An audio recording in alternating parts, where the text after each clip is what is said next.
In example A, we want to define a third-degree polynomial, and we are being given some solution, the value of 3 and 2i.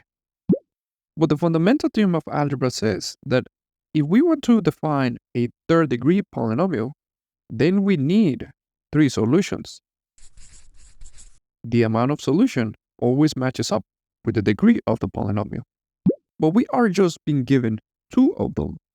Where are we going to find the third one?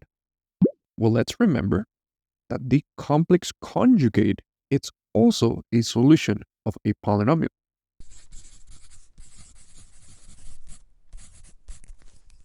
So now we can rewrite all the solutions.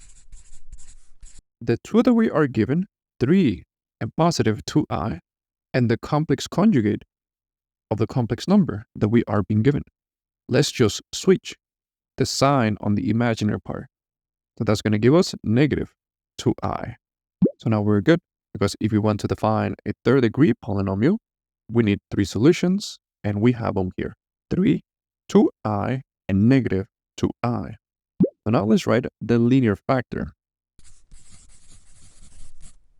form of this polynomial. We're going to have x minus the first solution. So let's use the value of 3. That's one linear factor. Now let's define the second one. X minus the second solution, which is 2i. And our third linear factor, x minus our third solution, negative 2i. We do not know what's the coefficient of this polynomial, so let's just call it a. Let's just clean this up. So we're going to get a polynomial. We do not know what the coefficient is, so let me just call it a. And then we're going to have x minus 3, x minus 2i. And here we have minus a minus, so that's a plus. So we have x plus 2i. So let me move this up to discuss one more idea. So even though we have defined our linear factor form of the polynomial that we were looking for, we can go one step further and define the explicit. In other words, let's distribute all these 3 terms. When it comes to distribution, I recommend for you to have some kind of order. Always start by distributing those factors which use the complex conjugate. So let's start there. So let me bring the coefficient of a and x minus 3. And now let me distribute the value of x. That's going to give us x squared. And now let's distribute the next one. Then we're going to get a result of 2xi. We're done distributing the x. Now let's distribute negative 2i. When we distribute that, we're going to get negative 2xi.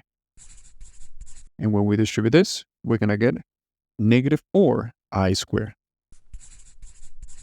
So even though this looks more complicated, notice that the expression of positive 2xi and negative 2xi, when we combine them, they're going to cancel each other.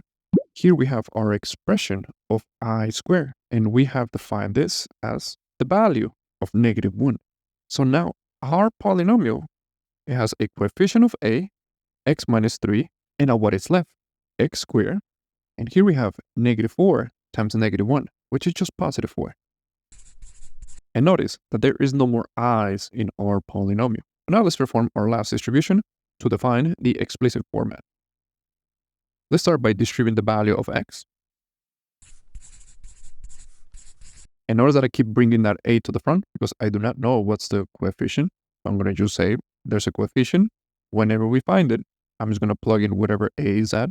So we're going to get x to the third. And when we perform our next distribution, we're going to get 4x.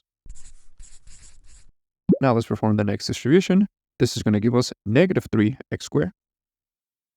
And now let's perform our last distribution. Negative 3 times 4. That's going to give us negative 12. And now we're done. We can just rearrange this and have a coefficient of a. I do not know what that is. But later on, we're going to see how we can find that value.